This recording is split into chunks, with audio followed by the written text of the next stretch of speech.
what is a friend? You have to have a definition of something before you know you can build it. My definition of friend is the exact same definition I have for a romantic relationship, and it's the exact same definition I have for community. A friendship is when two people agree to grow together. A relationship is when two people agree to grow together.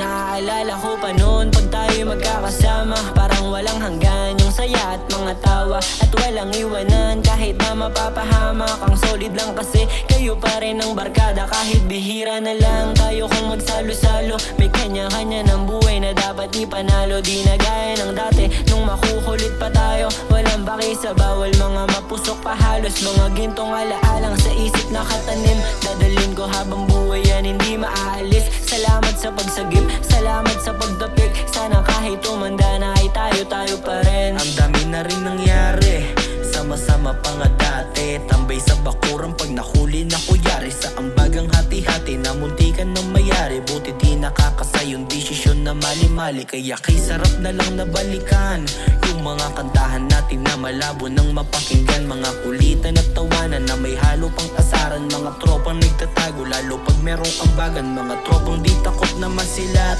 di nakakalimot kahit dami ng problemang mabigat. Mga kwentuhan pag tayo'y naging sikat, at sa kahirapan sama-samang sisibat. Malayo-layo na rin ang ating napuntahan, kasi parang dati lang pabida-bida sa daan. Sa kanto nakaposte kahit pa lumalalim na gabi, walang bake kahit pa umagahin pa kami. Kasi ngayon may kanya-kanya na, iba't iba na biyahe na kailangan mauna. Pinagpaliban na yung bawal, bumawi sa pamilya. Kung dati kami sa gabal, dala lang ng kabataan. Kung ano ako ngayon, dahil din yun sa inyo. Di na maling sinamahan, uligaw yung mundo ko. Kabanggaan ko ng braso sa tuwing maargabyado. Pinagsamahan natin, malimutan ay malabo. Mga barkada na kasama ko sa kalayawan, at kababatang kaakbayan ko nakakamayan. Kapag pangarap na tamasa ko'y walang ako lang. Mga kasama na magpaapoy maaambunan. Magkasama-sama tayo di lang nagkataon, araw-araw na tawanan di lang basta ganun.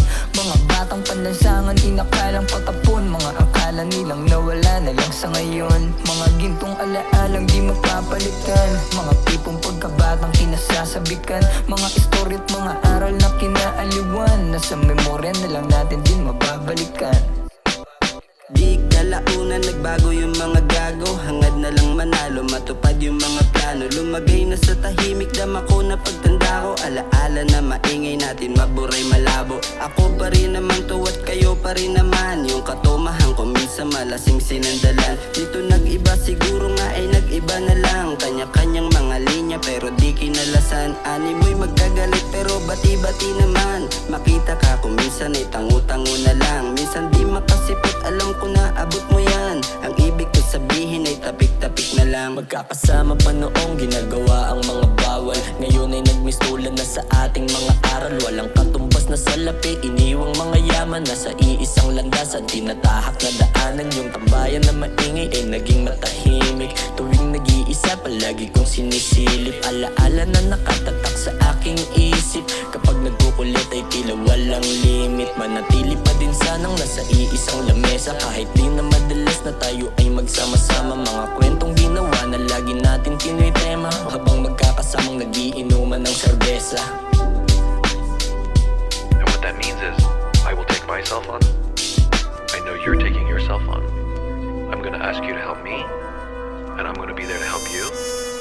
And if we get this right, community, corporate culture, friendship, romantic relationship, if we get this right, whether we stay in this relationship for a short term or a long term, whether it is successful or not, whether we actually end up hating the relationship or hating the job, one thing we can say for sure is if we agree to this, we will come out of this better versions of ourselves than when we